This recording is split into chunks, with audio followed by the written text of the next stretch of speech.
Proud to serve northeastern and central Pennsylvania. This is WNEP 16, the news station.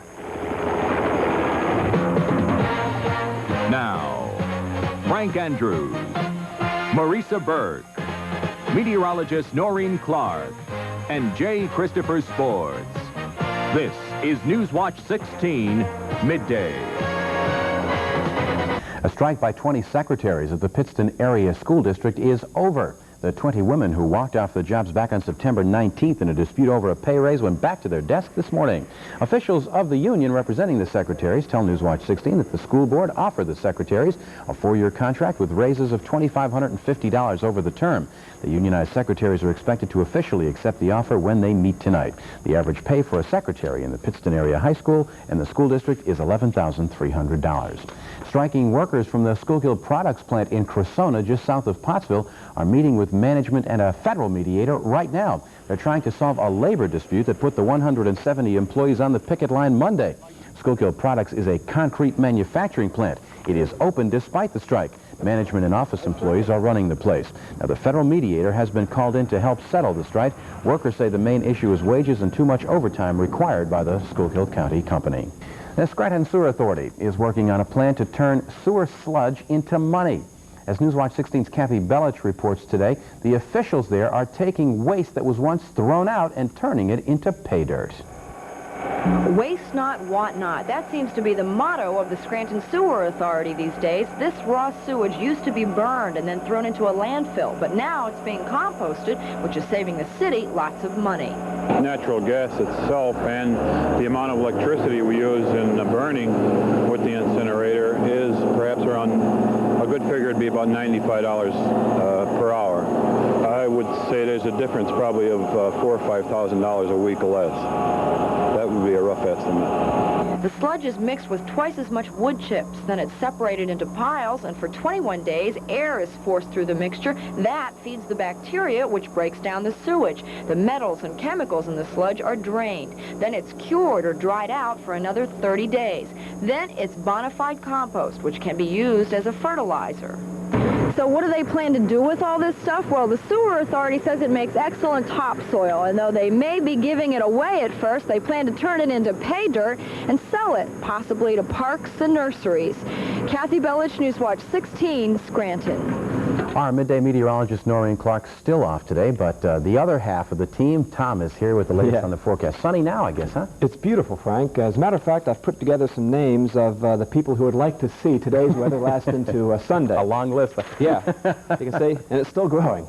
So stay tuned and find out if this will continue into the weekend. The fall is here and the weather is getting colder. But that doesn't mean that the sun and fun are behind us. That's right.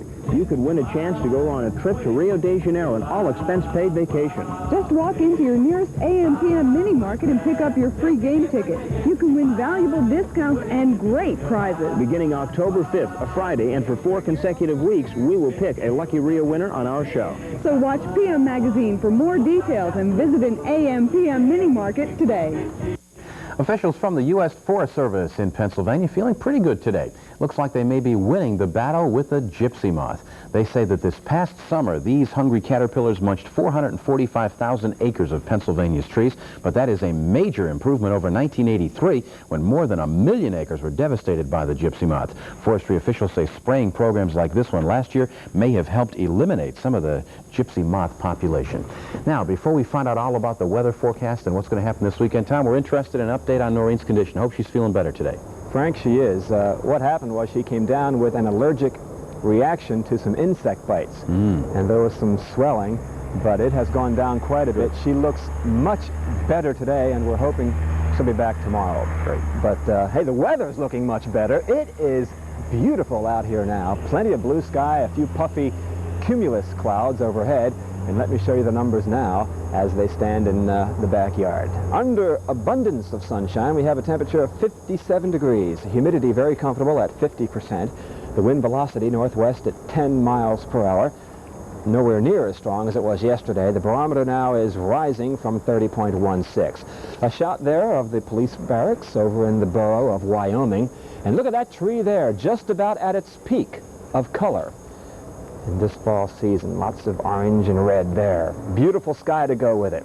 Okay, here's the latest Newswatch 16 color satellite picture. Now, you can still see some clouds up over New England up there. Another inch of snow fell on top of 6,000-foot Mount Washington, New Hampshire this morning, bringing the total up to 8 inches since Monday. And also, the combination of wind and temperature up there this morning gave a wind chill factor of 20 below zero.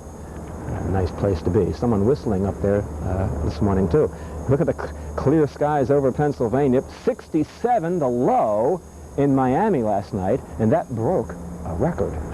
Incredible. Now, look at these clouds out here. As much as a foot of snow could fall in the mountains of Colorado tonight, but mostly rain, and some of that will be spreading east, and I think it'll foul up the latter half of the coming weekend. So I don't think it's going to stay this nice through Saturday and Sunday. A weak front will drop down over the state tomorrow morning, nothing more than some patchy clouds with it.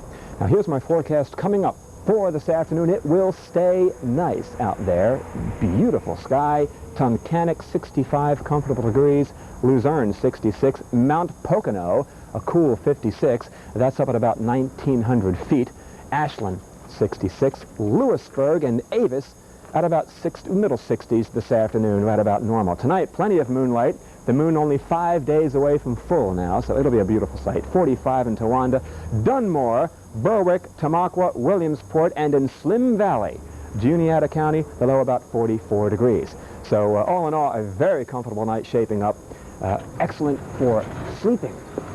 Get set for that, something to go forward to. All right, nice for the balance of this afternoon, the mid-40s tonight. Tomorrow, another very nice day. Nothing more than a few clouds in the morning, but no rain, 65. Do not plan on any rain for Saturday. I'm looking for a partly sunny sky, then becoming cloudy Saturday night, and then Sunday there is a good chance for some rain now in the west to move in over us. But try to get out and enjoy some of this. This is fall at its best, Frank, and if you don't mind... No, not at all. I thought I just might stay out here a little while longer and enjoy this. Might as well. You'll be here at 6, or at least till 6 or 11. Get a lawn Enjoy chair? yourself. Have lunch. Yeah. Thanks a lot, Tom. Okay. The question today is, will it be 3 in a row for the Cubs and Tigers? Both teams need just one more to clinch a spot in the World Series. And in a moment, a preview of the next round of playoffs as Jay Christopher joins us for sports as Newswatch 16 Midday continues. Hey, Vern, I see you having another one of your little fancy parties. Got all your highfalutin friends walking around talking big and acting rich. Speaking of rich, Vern, Green's Premium Ice Cream is what you need for a party like this. Green's Premium Ice Cream, Vernon, is so rich, your taste buds will be demanding mink coat. So next time you have another one of these little uptown get-togethers, talk to your buddy Ernest first. Know what I mean? Welcome back, everyone. The Cubs are my team, but I don't know about 3 in a row. Well, tomorrow we're going to ask you who do you think is going to take the series? Oh, okay. Good afternoon, everybody. The National League Championship Series continues tonight in San Diego. The Padres host the Chicago Cubs in Game 3 of the best-of-5 series. Now, the Cubs lead 2-0, and a victory tonight would give Chicago their first pennant in 39 years and move them into the World Series. The Cubs will send right-handed pitcher Dennis Eckersley, acquired from Boston earlier in the year, against San Diego righty Ed Whitson. Whitson will try to close the floodgates on Chicago's powerful attack that's produced 17 runs in 2 games. Now, in the American League, it's a travel day as the teams move from Kansas City to Detroit. That series will resume Friday night at Tiger Stadium. Detroit leads the best-of-5 series 2-0. All playoff action to be televised on ABC and Channel 16.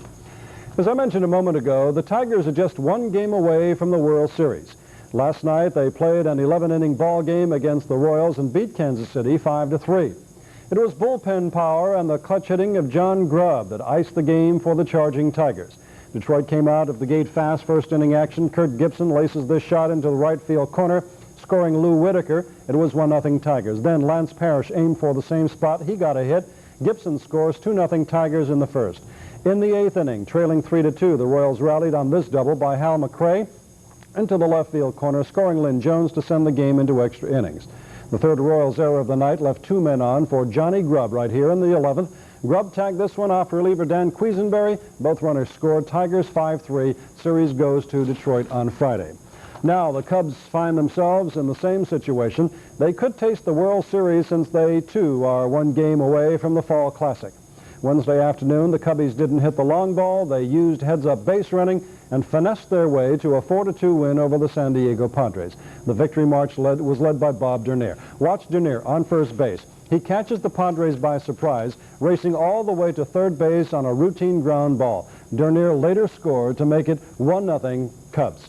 Now, in the third inning, Ron Cey continued his hitting prowess, ripping this double into the green monster in left field to score Keith Moreland. Cubs never in trouble after that.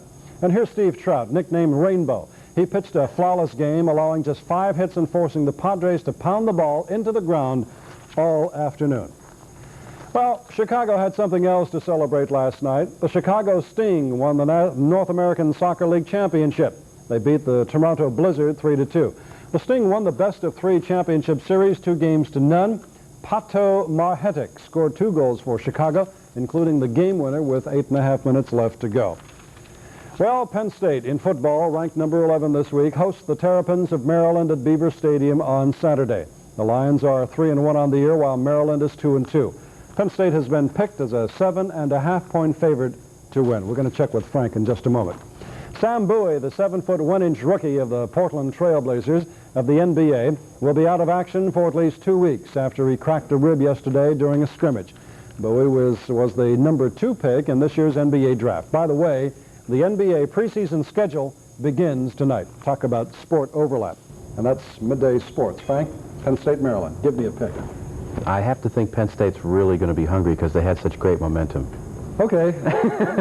Also, I really like that rainbow trout. You like that? They probably call them that just for the halibut. Sorry. Now, for the benefit of those of you who may be joining us late, the verdict is in the Fifely murder trial. This morning, the jury met again to try and decide the sentence. They're deliberating life or death right now. We'll recap our top story when the Midday Newswatch returns.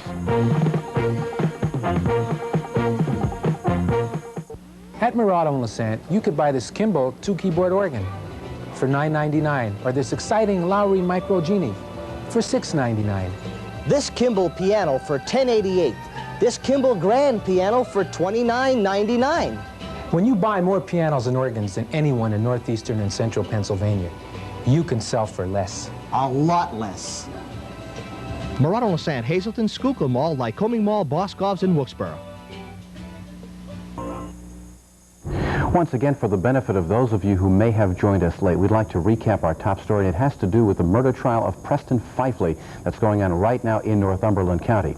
Now, as we told you at the beginning of Newswatch 16 Midday, last night a jury deliberated for about 4 hours and decided to return a verdict of guilty on the charge of first-degree murder for Preston Fifely. Now, we'll give you a look at him right now as we kind of tell you the latest information that we have. As we said, he is the Trevorton man who was charged with using a high-powered rifle to shoot a Shamokin police officer last November.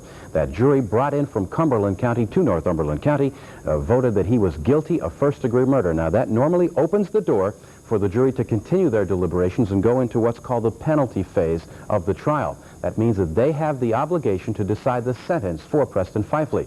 Now, earlier this morning, the district attorney in Northumberland County and the defense attorney representing Preston Fifely argued both sides of the issue. The defense attorney arguing that the jury should be lenient and decide for a life jail sentence for Preston Fifely, the Northumberland County district attorney calling him, and I quote, the enemy, and asking that that jury deliberate and return the death sentence for that Trevorton man. Newswatch 16's Craig Stevens is in the Northumberland County Courthouse just a short time ago. He told us that the deliberations began. He is keeping track of what's happening, and we'll have the latest tonight at 6 on Newswatch 16.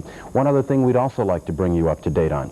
Nicholas Carabin, who is already serving time for 2 murders that he was convicted of, is due to be brought back to the city of Scranton at any moment. Sometime this afternoon, he will be arraigned on more murder charges, accused now in connection with the 1978 killing of James Shipman in Scranton. Newswatch 16's Kathy Bellich following that story coming up as well tonight at 6. For the Midday team, I'm Frank Andrews. Enjoy your afternoon.